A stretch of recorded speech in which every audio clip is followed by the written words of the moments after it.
just to give you some reference. I'm not saying don't by the way, this is not a conversation of you should only do multifamily. It's the greatest thing in the entire world. Anything else is stupid. That's not what I'm saying.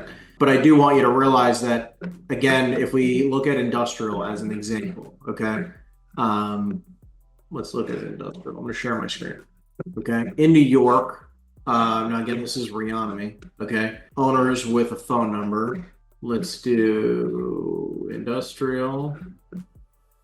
And then let's say taxes between, 10,000 plus. So you have 17,000 properties that are industrial in the entire state of New York.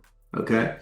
And just to give you some reference, this is industrial. We'll do sales within the last 12 months. There was 480 industrial buildings that traded in the last 12 months with a tax minimum of 10,000. Okay. Now, obviously, that means a lot of crap up north, right? If we go to, instead of industrial, multifamily, in the last 12 months, you have 2,400. Does that include like a lot of that is two families is 1,800, three families is 900. Yeah. So I understand that, but most of that I think is duplex, right? From what I'm seeing This is here. no, look. It's residential. I'm showing you right here. 1,768 of them were two families. 2,400 were. Now, obviously, look. If we want to get really specific, because and obviously sometimes it doesn't have an exact number, but 5+ units was 1,500 properties in the state of New York. All I'm trying to say is that's 3 times. This is not two families. This is not two families. This is 5+ units, commercial properties. 1,500 versus 400 industrial, right? 480 industrial. Now let's remove the multifamily and let's go to retail. In retail land, shopping centers, 450 in the last 12 months sold. Now, obviously, if you do everything, which includes, restaurants, car washes, repair shops, 731, right? If you want to also include like commercial general, which is like mixed use assets, and the same here, you have almost 500 retail. So what I'm trying to say is, and again, this is tax amount above 10,000. So this is not like tiny little baby stuff. Okay. Right, larger, yeah. Right. So again, the reason why I even bring up multifamily is because it's 3 times retail, it's 3 times industrial. So it's a decent chunk of your market. Right now, I'm not telling you that if you don't want to prospect multifamily, that's fine. I'll prospect whatever I have to prospect to get the gears going. It's just, I guess, look, I'm coming in here with a preconceived notion, right? Yeah. Obviously, you're ahead of me in this, and I'm just coming in from a notion based on my experience, right? And the rent stabilized stuff. So when I'm calling these multifamilies, and I'm coming across a lot of crap, right? A lot of stuff that has 15 units with 10 tenants that are paying $600. What do I do? Which is reality. And look, what I'm trying to say is like rent stabilization, okay, rent control is also all over the fucking state of New Jersey. It's not like I'm unaware of rent stabilized and I don't know what that means, right? Like, as in, like, it's not like New York is the only state with that type of asset, and it doesn't mean that people aren't buying them. California, people are buying them like fucking hotcakes, and it's like the worst state in the entire world to buy multifamily. I can't even understand why people want to buy in California. You know what I mean? Right. The insurance sucks. The fucking rent stabilization is garbage, right? And the politics is worse, right? Like, so people are buying it like crazy though. So like, just to give you some reference, if we just did, let's do a couple counties you like. Yeah, give me a few. Westchester, Orange County. Hold on a second. Westchester County. All right. Orange County. If we look at these 3 counties, let me get rid of New York because I was skewing the data. I mean, I can call Bronx, New York as well, but no. But watch. Look. This is just facts. Okay. This is like we're just looking at data. New York City okay. Too, but I don't look at how many multifamily properties above 5 units sold in your 3 counties in the last 12 months. Yeah. 19. Crazy. That is terrible. Terrible. Yeah. Right.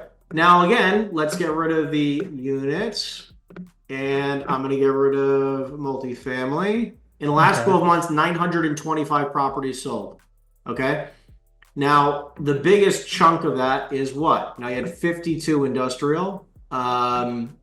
You had 86 mixed use. You had 63 retail.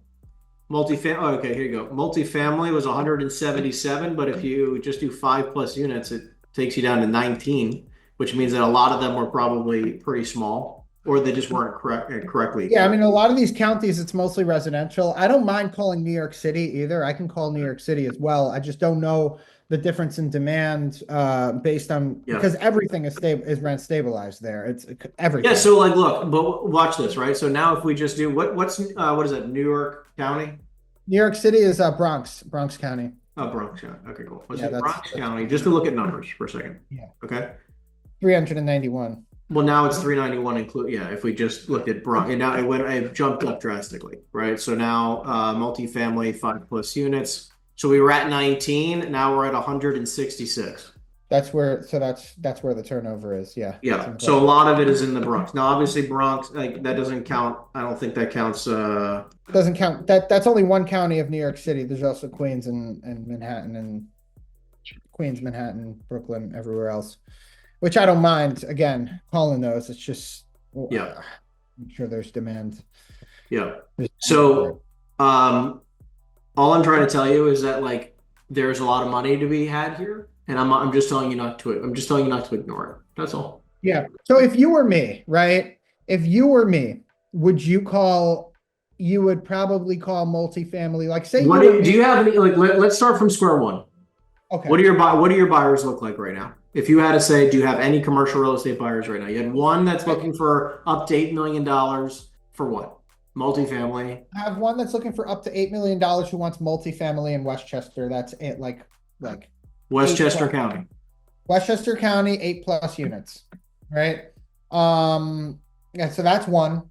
I have a couple of off market, like I have a guy who buys retail, if it's value add. I have a guy that's in Westchester.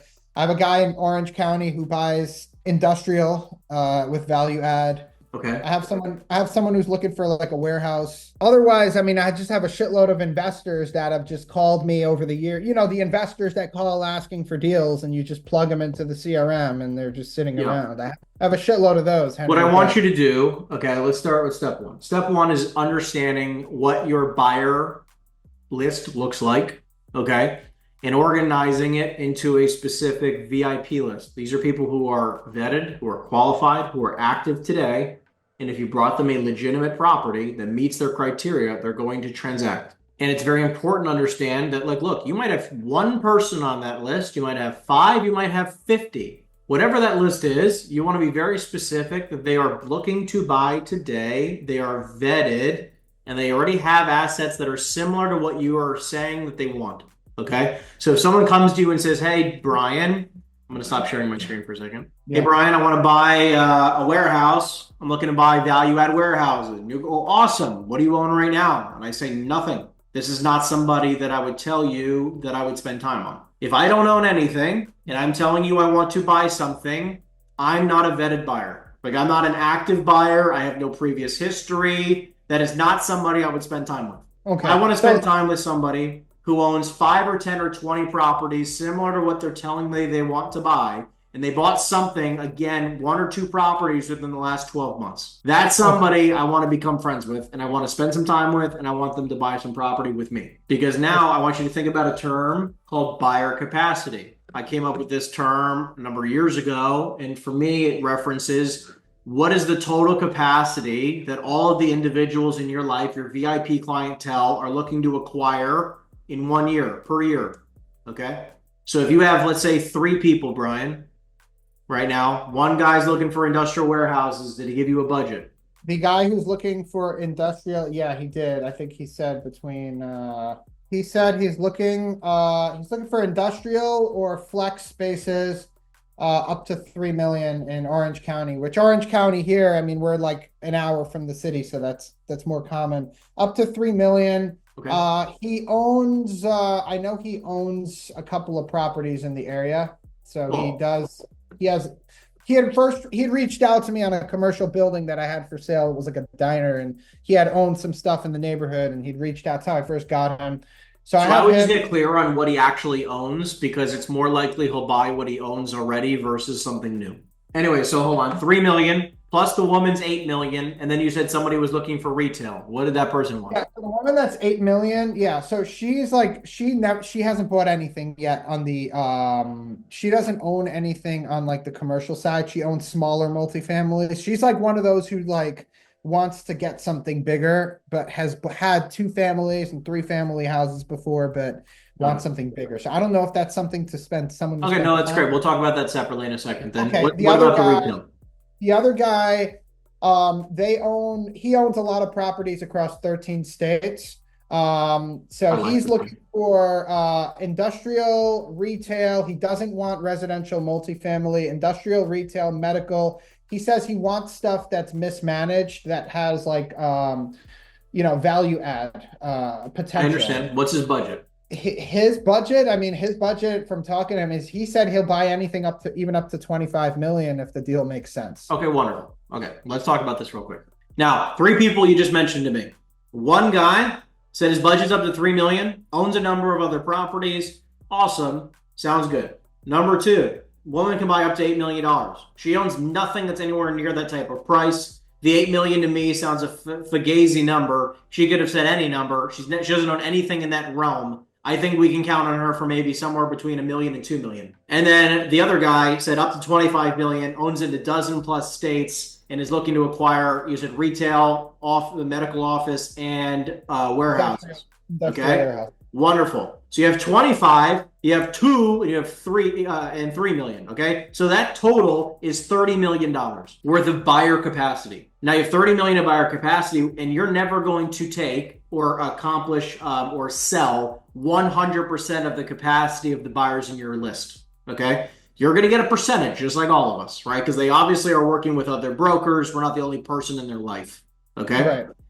So if that's the case, what I always like to say is you get to budget for roughly 10 to 20%, let's call it 20% in this instance, of buyer capacity that you could actually capture for yourself. So that means if everything works out splendid and you prospect your ass off and you find a bunch of assets that are within their criteria, you should be able to sell them basically around 20% of the time of the total buyer capacity that you have. So if your capacity is 30 million, that means you should be able to sell roughly $6 million per year to these people. Does that make sense? Makes sense. Okay. So now if you want to make more money, what do you think you need to do? I need more buyers. Great. That's one. More investment. I need more buyers, and I need to prospect and get more opportunities. So I was going to ask. Well, let's break down each thing. So you said buyers. Let's talk about buyers for a second. It's about getting more buyers. One. What else is it also important to look for? Deals. Sure. We're talking buyers for a second. Don't worry about deals for a second. What about the buyers? Buyer capacity. Purchasing. Yes. So when you're reaching out to these buyers, it's important to look for what? Their budget, or what they own, their experience.